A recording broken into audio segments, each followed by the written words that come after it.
എല്ലാവർക്കും നമസ്കാരം. ഞാൻ എൻ്റെ വിഷയം എന്ന് പറയുന്നത് വിശ്വാസത്തെ കുറിച്ചിട്ടുള്ളതാണ്. അപ്പോൾ അതിനുവേണ്ടി ഞാൻ ബൈബിളിൽ ഒരുപാട് കാര്യങ്ങൾ, വിശ്വാസത്തെക്കുറിച്ച് ബൈബിളിൽ ഒരുപാട് കാര്യങ്ങൾ നമ്മളോട് പറയുന്നുണ്ട്.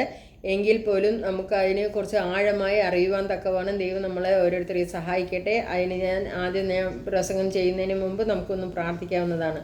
സർവശക്തനുമായ പിതാവേ, ഞങ്ങൾ അങ്ങയെ സ്തുതിക്കുന്നു, സ്തോത്രം ചെയ്യുന്നു. ഈ സമയത്ത് അങ്ങയുടെ സന്നിധിയിലേക്ക് വരുവാൻ തക്കവണ്ണം അടിയനെ സഹായിച്ച് ഞങ്ങൾ ഓരോരുത്തരെയും സഹായിച്ചതിനായി സ്തോത്രം ചെയ്യുന്നു.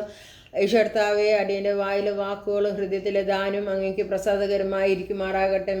ആയിരിക്കണമേ എന്ന് ഞങ്ങൾ അപേക്ഷിക്കുന്നു. അങ്ങയുടെ സാന്നിധ്യം കാവലും കരുതലും കൂടെ ഇരിക്കുമാറാകണമെന്ന് യേശുവിൻ്റെ നാമത്തിൽ തന്നെ ആമേൻ. ഇനി ഞാൻ പറയാൻ പോകുന്നത് വിശ്വാസത്തെക്കുറിച്ചിട്ടുള്ള ദൈവത്തിൻ്റെ വചനത്തെക്കുറിച്ചാണ് ഞാൻ പറയാൻ പോകുന്നത്. നമ്മൾ ബൈബിളിൽ വിശ്വാസത്തെക്കുറിച്ച് എന്തെല്ലാം പറഞ്ഞിരിക്കുന്നതെന്ന് നമുക്ക് നോക്കാം. വിശ്വാസത്തെക്കുറിച്ച് ബൈബിളിൽ വളരെ ആഴമേറിയതും സമഗ്രവുമായ കാഴ്ചപ്പാടാണ് നൽകുന്നത്. ഇത് വെറും ഒരു മാനസിക ബോധ്യമല്ല, മറിച്ച് ഒരു വ്യക്തിയുടെ ജീവിതത്തിനെ പൂർണ്ണമായി സ്വാധീനിക്കുന്നതും ദൈവവുമായുള്ള ബന്ധത്തിന് അടിസ്ഥാനമാകുന്നതുമായതാണ് ഒന്നാണ് നമ്മളെ വിശ്വാസം എന്ന് പറയുന്നത്. ഈ ബൈബിളിൽ വിശ്വാസത്തെക്കുറിച്ച് പറയുന്ന പ്രധാന 8 കാര്യങ്ങളാണ് ബൈബിളിൽ വിശ്വാസത്തെക്കുറിച്ച് നമ്മോട് പറയുന്നത്. അതിൽ ഒന്നാമത്തെ വിശ്വാസം എന്താണെന്ന്, അതിൻ്റെ നിർവചനം എന്താണെന്ന് നമുക്ക് നോക്കാം. വിശ്വാസം എന്നാൽ എന്ത്, അതിൻ്റെ നിർവചനം ആണ് ഞാൻ പറയാൻ ഉദ്ദേശിക്കുന്നത്. അതിൻ്റെ നിർവചനം എന്ന് പറയുന്നത് എബ്രായർ 11:1. വിശ്വാസം എന്നാൽ ആശിക്കുന്നതിൻ്റെ ഉറപ്പും കാണാത്ത കാര്യങ്ങളുടെ നിശ്ചയവുമാകുന്നു. ഇതൊരു നിർവചനമാണ്. വിശ്വാസം എന്നത് നമ്മൾ കാണാത്ത കാര്യങ്ങളെ, എന്നാൽ ദൈവം വാഗ്ദാനം ചെയ്തിട്ടുള്ള കാര്യങ്ങളെ ഉറപ്പോടെയും ബോധ്യത്തോടെയും നമ്മൾ സ്വീകരിക്കുന്നതാണ് വിശ്വാസം എന്ന് പറയുന്നത്. 2. വിശ്വാസത്താലുള്ള നീതീകരണം. റോമർ 3:28 ഗലാത്യർ 2:16 പറയുന്നത് എന്താണെന്ന് നമുക്ക് നോക്കാം. ബൈബിൾ പറയുന്നത്, മനുഷ്യൻ തൻ്റെ സൽപ്രവർത്തികളിൽ നീതീകരിക്കപ്പെടുന്നില്ല, മറിച്ച് യേശുക്രിസ്തുവിലുള്ള വിശ്വാസത്താൽ മാത്രമാണ് ദൈവം മുമ്പാകെ നീതിമാനായി കണക്കാക്കപ്പെടുന്നത് എന്നാണ്. ന്യായപ്രമാണത്തിലെ പ്രവർത്തികൾ കൂടാതെ വിശ്വാസത്താൽ മാത്രം മനുഷ്യൻ നീതീകരിക്കപ്പെടുന്നു എന്ന് ഞങ്ങൾ നിഗമനം ചെയ്യുന്നു എന്ന് റോമർ 3:28 പറയുന്നു. 3. വിശ്വാസം കേൾവിയിൽ നിന്ന് വരുന്നു. റോമർ 10:17. ആകയാൽ വിശ്വാസം കേൾവിയാലും കേൾവി ക്രിസ്തുവിൻ്റെ വചനത്താലും വരുന്നു. ദൈവവചനം കേൾക്കുന്നതിലൂടെയാണ് വിശ്വാസം ജനിക്കുകയും വളരുകയും ചെയ്യുന്നു എന്നാണ് ബൈബിൾ പറയുന്നത്. 4. വിശ്വാസത്തിൻ്റെ പ്രവൃത്തികൾ. യാക്കോബ് 2:17-26. അതുപോലെ പ്രവൃത്തികളല്ലാത്ത വിശ്വാസം തനിയെ നിർജീവമാണ്. അതായത് ശരീരം ആത്മാവ് കൂടാതെ നിർജീവമായിരിക്കുന്നത് പോലെ പ്രവൃത്തികളില്ലാത്ത വിശ്വാസം നിർജീവമാണ് എന്നാണ് പറയുന്നത്. വിശ്വാസം വെറും വാക്കുകളിലോ ചിന്തകളിലോ ഒതുങ്ങുന്ന ഒന്നല്ല, മറിച്ച് പ്രവൃത്തികളിലൂടെ അത് പ്രകടമാക്കണം എന്നാണ് യാക്കോബ് അപ്പോസ്തലൻ നമ്മെ പഠിപ്പിക്കുന്നത്. യഥാർത്ഥ വിശ്വാസം ഒരു വ്യക്തിയെ അനുസരണത്തിലേക്ക്, നന്മ പ്രവൃത്തികളിലേക്കും അത് നയിക്കുന്നു എന്നാണ് പറയുന്നത്.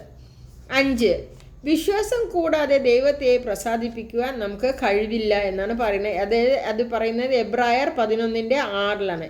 എന്നാൽ വിശ്വാസം കൂടാതെ ദൈവത്തെ പ്രസാദിപ്പിക്കുവാൻ കഴിവില്ല. ദൈവത്തിൻ്റെ അടുക്കലേക്ക് വരുവാൻ ഉണ്ടെന്ന് തന്നെ അന്വേഷിക്കുന്നവർക്ക് പ്രതിഫലം നൽകുന്നു എന്നും വിശ്വസിക്കണം. ദൈവവുമായുള്ളൊരു ബന്ധത്തിന് വിശ്വാസം അത്യാവശ്യമാണ്. ദൈവത്തെ അംഗീകരിക്കുന്നതിനും അവൻ്റെ വാഗ്ദാനങ്ങളിൽ ആശ്രയിക്കുന്നതിനും വിശ്വാസം നമുക്ക് അത്യന്താപേക്ഷിതമായ ഒരു കാര്യമാണ്. 6. വിശ്വാസം ഒരു ദാനമാണ്. എഫേസ്യർ 2:8. കൃപയാലല്ലോ നിങ്ങൾ വിശ്വാസം മൂലം രക്ഷിക്കപ്പെട്ടിരിക്കുന്നു, അതിന് നിങ്ങൾ കാരണമല്ല, ദൈവത്തിൻ്റെ ദാനമത്രേ ആകുന്നു എന്നാണ് പറയുന്നത്. അപ്പോൾ വിശ്വാസം ഒരു ദാനമാണ് എന്ന് നമ്മൾ വിശ്വസിക്കണം. കാരണം നമുക്ക് ദൈവം തരുന്ന അത് നമ്മളെ രക്ഷയിലൂടെയാണ് നമുക്ക് ഈ ഒരു വിശ്വാസം നമുക്ക് നൽകുന്നത് ദൈവം. രക്ഷ വിശ്വാസത്തിലൂടെയാണെന്നും ആ വിശ്വാസം പോലും ദൈവത്തിൻ്റെ ദാനമാണെന്നും ബൈബിൾ നമ്മളെ പഠിപ്പിക്കുന്നു. അപ്പോൾ വിശ്വാസം എന്നത് ഒരു ദാനമാണ്. പക്ഷെ അത് ആരിലൂടെ, രക്ഷയിലൂടെയാണ് നമുക്ക് കിട്ടുകയും അതാരാ നമുക്ക് തരുന്നത്? നമ്മളുടെ കർത്താവായ യേശു ക്രിസ്തുവാണ് നമുക്കത് നൽകുന്നത്. 7. വിശ്വാസത്തിൻ്റെ മാതൃകകൾ. എബ്രായർ 11-ാം അധ്യായം. ആ 11-ാം അധ്യായത്തിൽ വിശ്വാസത്തെക്കുറിച്ചിട്ടുള്ള ഒരു വ്യക്തികളെ നമുക്ക് 11-ാം അധ്യായത്തിൽ നമുക്ക് വിശ്വാസ വീരന്മാരായ വ്യക്തികളെക്കുറിച്ച് നമുക്ക് അതിൽ കാണാവുന്നതാണ്. അതിൽ വിശ്വാസത്താൽ ഹാനോക്ക് ലോകത്ത് നിന്ന് എടുക്കപ്പെട്ടു എന്നൊക്കെ നമ്മൾ വായിക്കുന്നുണ്ടല്ലോ ബൈബിളിൽ, പഴയ നിയമത്തിലൊക്കെ. അതേപോലെ തന്നെയാണ് ആ ഒരു ഇത് വെച്ചാണ് നമ്മൾ എബ്രായർ 11-ാം അധ്യായം മൊത്തം വിശ്വാസ വീരന്മാരെ കുറിച്ചിട്ടുള്ളതാണ്. അതിൽ മാതൃക ആരൊക്കെയാണ് വിശ്വാസ വീരന്മാർ, അവരാരൊക്കെയാണ്, അവരുടെ മാതൃകകൾ എന്തൊക്കെയായിരുന്നു, അവരെന്തൊക്കെ ചെയ്തു എന്നുള്ളതിനെ കുറിച്ചിട്ടുള്ളത്. വിശ്വാസ വീരന്മാരുടെ ഒരു വലിയ നിരയാണ് എബ്രായർ 11-ാം അധ്യായത്തിൽ ബൈബിൾ നമ്മളെ പരിചയപ്പെടുത്തുന്നത്. എബ്രഹാം, മോശ, രാഹേബ് തുടങ്ങിയവരുടെ വിശ്വാസത്തിൻ്റെ പ്രവൃത്തികളെക്കുറിച്ച് ഈ അധ്യായം വിശദീകരിക്കുന്നു. ഇവരെല്ലാം കാണാത്ത കാര്യങ്ങളെ വിശ്വസിക്കുകയും അതിനനുസരിച്ച് പ്രവർത്തിക്കുകയും ചെയ്തവരാണ്. ഉദാഹരണം എന്ന് പറയുകയാണെങ്കിൽ, അബ്രഹാം തൻ്റെ വാഗ്ദത്ത നാടായ കനാൻ ദേശത്തേക്ക് ദൈവം അബ്രഹാമിനെ നടത്തിക്കൊണ്ടു പോകുന്നു. പിന്നെ അതേപോലെ അബ്രഹാം തൻ്റെ മകനെ യാഗം ദൈവം അരുളി ചെയ്തപ്പോൾ അബ്രഹാം ദൈവത്തിൻ്റെ വിശ്വാസത്താൽ അബ്രഹാം തൻ്റെ മകനെ യാഗം കഴിക്കുന്നു. അതെല്ലാം ഒരു ഉദാഹരണങ്ങളാണ് നമ്മൾ ഈ വിശ്വാസത്തെക്കുറിച്ച് നമ്മളോട് പറയുന്നത്. ബൈബിളിൽ നിന്ന് നമുക്ക് കിട്ടുന്ന ഉദാഹരണങ്ങളും വിശ്വാസത്തെക്കുറിച്ചിട്ടുള്ള കാര്യങ്ങളുമാണ് നമുക്ക് ബൈബിളിൽ നിന്ന് ലഭിക്കുന്നത്. ഇനി അവസാനമായിട്ട് 8-ാമത്തേത് എന്ന് പറയുന്നത് വിശ്വാസം പരീക്ഷിക്കപ്പെടുന്നു. 1 പത്രോസ് 1:7. അഴിഞ്ഞു പോകുന്നതും തീയിൽ ശോധന കഴിക്കുന്നതുമായ പൊന്നിനേക്കാൾ നിങ്ങളുടെ വിശ്വാസത്തിൻ്റെ പരിശോധന വിലയേറിയതെന്ന് യേശുക്രിസ്തുവിൻ്റെ പ്രത്യക്ഷതയിൽ പുകഴ്ചയ്ക്കും തേജസ്സിനും മാനത്തിനുമായി കാണുവാൻ അങ്ങനെ ഇടവരും.